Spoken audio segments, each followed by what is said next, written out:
Stop being dramatic. My brother scoffed over the phone, laughing like this was some family joke. It's just a house. Sign the deed already. You don't even have kids. The words landed harder than he knew.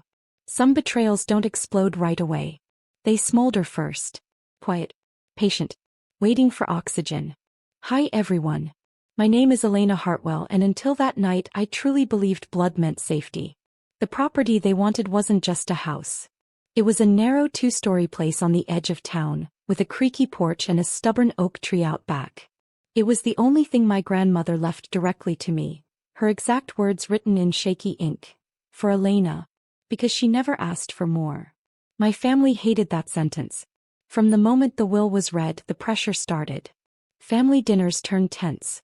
Conversations ended the moment I entered the room. My mother stopped calling unless my brother was on speaker, his voice always louder, sharper, guiding hers like a script. You can transfer it to us, he'd say casually. We'll manage it better. Think of the family. What he meant was, think of him. I refused.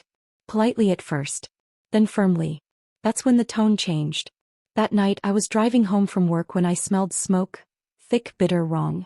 The sky above my street glowed orange, flickering like a warning flare. My chest tightened before I even parked. My house was on fire. Flames crawled up the siding, greedy and alive. Neighbors stood frozen on their lawns. Sirens wailed somewhere far away, stretching time into something unreal. I remember dropping my bag. I remember screaming my own name like it belonged to someone else. The fire department worked fast, but fire doesn't care about effort. By the time it was over, the porch was gone. Windows shattered. Black soot coated everything. Walls, memories, proof of a life carefully built. An officer pulled me aside gently. Too gently. We found traces of accelerant, he said. This wasn't an accident. My phone buzzed in my hand. A message from my brother. We need to talk. Please don't overreact. That's when I understood. Standing there, ash on my shoes, smoke in my lungs, I realized something terrifyingly clear. They hadn't just wanted my property. They wanted to punish me for saying no. And I was done protecting people who were willing to burn me alive to get what they wanted. The smell stayed with me for days. No matter how many showers I took, no matter how many clothes I threw away, I could still smell burned wood and melted plastic clinging to my skin. It followed me into the rental car, into the motel room the insurance company booked, into my sleep. The next morning my brother showed up. He didn't look scared. He looked annoyed. You didn't have to call the police, he said, leaning against the doorframe like this was an inconvenience. We're family, Elena. Family. I stared at his shoes, clean, untouched by ash. My house was set on fire. He sighed, rubbing his face. Look, things got heated. Mom panicked. Dad was angry. Nobody meant for it to get that bad. Nobody. That bad meant firefighters pulling charred beams out of my living room. It meant my grandmother's photo album turning into gray dust. It meant the one place I ever felt safe reduced to a crime scene. You're overreacting, he added quickly. Insurance will cover it. Just drop the charges. Please. That was the first time he mentioned charges. I learned more that day than I ever wanted to know. The neighbor across the street had security cameras. Clear ones.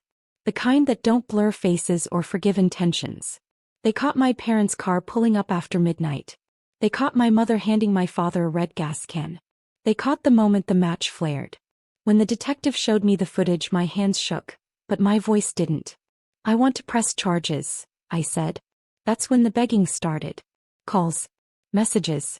Voicemails layered with panic and guilt. My mother crying. My father swearing it was a mistake. My brother switching tactics. Anger, then fear, then desperation. They have a child, he whispered during one late-night call. Do you really want to ruin their lives over this? I didn't answer right away. Because standing in that motel room, staring at smoke-stained hands that had done nothing wrong, I finally understood something they never had. Loving someone doesn't mean letting them destroy you and walk away untouched. And this time I wasn't stepping back into the fire to keep them warm. The pressure didn't stop, it tightened. By the time the arraignment date was set, my phone felt like a weapon. Every vibration made my stomach clench. Unknown numbers. Long voicemails. Messages that started sweet and ended sharp. My mother left the longest one. Elena, please, she sobbed. You know we didn't mean it. We were just scared. Your brother has a family to think about. A child. Don't be cruel. Cruel. I replayed that word while sitting in the motel parking lot watching rain pool around my tires. Cruel was setting a house on fire while its owner slept 30 minutes away. Cruel was pretending love erased consequences. The first court appearance was quiet. Too quiet. My parents sat together, my mother clutching a tissue, my father stiff and stone-faced. My brother sat behind them, eyes fixed on me like I was the one on trial. When our eyes met, he shook his head, slow, disappointed, like I'd failed some invisible test. The prosecutor laid out the evidence calmly. Accelerant. Video footage. Witness statements. Intent. When the judge asked if the defendants understood the charges, my father finally looked at me. For a second I thought I'd see remorse. Instead I saw calculation. Outside the courthouse, my brother cornered me near the steps. His voice dropped to a whisper, urgent and furious. "You're really doing this?" he hissed. "They could go to jail. Their kid could lose everything." I met his eyes. So could I. I almost did. He scoffed. "You're exaggerating." That's when something in me hardened completely. Because I realized the truth wasn't that they didn't understand what they'd done. It was worse. They understood, and still believed I should carry the cost so they wouldn't have to. As I walked away, I felt it clearly for the first time. Not anger, not sadness, but resolve. If they wanted mercy, they should have chosen it before lighting the match. The night before the hearing, I couldn't sleep. Every time I closed my eyes, I saw the flames licking up the side of my house. Slow, deliberate, like they knew exactly where to start. The crackle echoed in my ears, blending with my mother's voice from 100 old memories, telling me to be the bigger person. I'd been big my whole life. Big enough to give. Big enough to forgive. Big enough to stay quiet when things hurt. Not anymore. In court, my mother avoided my eyes. My father stared straight ahead, jaw locked, like stubbornness could still protect him. My brother sat behind them again, arms crossed, his leg bouncing, nervous but still convinced this would end his way. The prosecutor asked me to testify. When I stood, my knees trembled, but my voice didn't. I told them about the house. About my grandmother. About refusing to sign the deed. About the smell of smoke and the moment I realized the fire wasn't an accident. I didn't cry. I didn't raise my voice. I just told the truth. My brother's attorney tried to twist it. Suggested family conflict. Claimed stress. Claimed no intent to harm. The judge listened silently. Then my brother was allowed to speak. He stood and turned toward me, eyes wide, voice soft. "Your Honor," he said, "my parents made a mistake. But they have a child. My child. This will destroy our family." The courtroom held its breath. The judge leaned forward slightly. "So let me understand," he said evenly. "Your defense is that because there is a child involved, the law should look away from arson?" Silence. The judge didn't raise his voice. He didn't need to. "Actions," he continued, "do not lose their consequences because someone else might be inconvenienced by them." I felt something release in my chest. Tightness unwinding, breath returning. For the first time since the fire, I wasn't alone in the room with the truth. And I knew, whatever happened next, the outcome was no longer in my family's control. The verdict didn't come that day. That wait was its own punishment. Weeks stretched into something heavy and exhausting. I moved from the motel into a small apartment with borrowed furniture and walls that echoed. At night the quiet felt too loud. During the day the silence buzzed under my skin. My family stopped calling. Not because they accepted responsibility, but because they were afraid. The prosecutor warned me they might try again, not with fire this time but with guilt. He was right. My brother showed up at my apartment unannounced one evening. No anger. No accusations.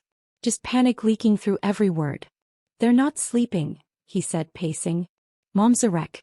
Dad keeps saying the judge won't really do it. Please, talk to the prosecutor. Say you're willing to settle." I watched him carefully. Not once did he ask how I was doing. Not once did he mention the house. "What exactly are you asking me to do?" I said. He swallowed. "Just say you forgive them. Say it was a misunderstanding." I shook my head. "It wasn't." His voice cracked. "You don't understand what this will do to our child." I stood then, slow and steady. "I understand perfectly. You're asking me to teach them that if the damage is big enough, the responsibility belongs to the victim." He stared at me like he didn't recognize me anymore. Maybe he didn't. At the final hearing, the judge reviewed everything again. The evidence. The intent. The aftermath. My parents were found guilty of arson. No theatrics. No shouting. Just words read aloud that changed the shape of our lives forever. When the sentence was announced, my mother broke down. My father finally lowered his head. My brother turned toward me one last time, eyes full of disbelief. That was the moment he realized something he never expected. I wasn't backing down. And I never would. The sentencing didn't feel like victory. It felt like quiet. A strange, hollow stillness settled over the courtroom as the judge finished reading. Probation terms. Restitution. Mandatory counseling. A criminal record that would follow them long after the smoke smell faded. My parents didn't look at me as they were led away. My brother did. His face had changed, less anger now, more fear. The kind that comes when you realize the rules you counted on no longer bend for you. Outside the courthouse, he caught up to me again. His voice was low, urgent, stripped of performance. "You've made your point," he said. "They're punished. Isn't that enough?" I stopped walking. "No," I said softly. "Enough would have been not lighting the fire." He exhaled sharply, like he wanted to argue but couldn't find the words. "We're family." I finally turned to face him. Family doesn't do this. Family doesn't try to erase someone because they won't give up what's theirs. For a moment he looked smaller. Not defeated, exposed. The civil case came next. Insurance covered part of the damage, but not the memories, not the months lost, not the way my chest still tightened when I smelled smoke. The court ordered restitution anyway. Monthly payments. Long-term consequences. Price tags. That phrase stayed with me. Because for the first time the cost wasn't mine alone. I drove past the property weeks later. The house stood boarded up, scarred, waiting. I didn't cry. I didn't mourn. I saw it clearly now, not as something ruined but as something honest. Burned, yes. But still standing. Just like me. And I knew as I turned the car around and drove away, that closure wasn't coming from their apologies. It was coming from accountability, slow, unavoidable, and real. The silence afterward was unfamiliar. No calls. No messages. No family group chats buzzing with forced cheer or passive-aggressive prayers. Just space. At first, the quiet felt sharp, like I'd lost something essential. But over time it softened into something steady. I slept through the night again. I stopped flinching at sirens. The smell of smoke no longer sent my heart racing. The civil payments started that month. Small at first. Painfully consistent. Every check arrived like a reminder. Not of what they'd done but of what they couldn't undo. My brother stopped trying to talk to me after the first payment cleared. I think that's when it finally sank in that this wasn't temporary. This wasn't a scare tactic. This was permanent. I used the money carefully. Repairs. Storage for what could be salvaged. Therapy because some things don't heal just because a judge says they should. One afternoon I found a box the firefighters had pulled out and sealed. Inside were a few things that survived the heat. A cracked teacup, a warped picture frame, and my grandmother's handwritten note. For Elena. Because she never asked for more. I sat on the floor and let myself cry for the first time. Not for the house. Not for my parents. For the girl I used to be. The one who thought love meant endurance. Months later I ran into my brother at a grocery store. He looked older. Tired.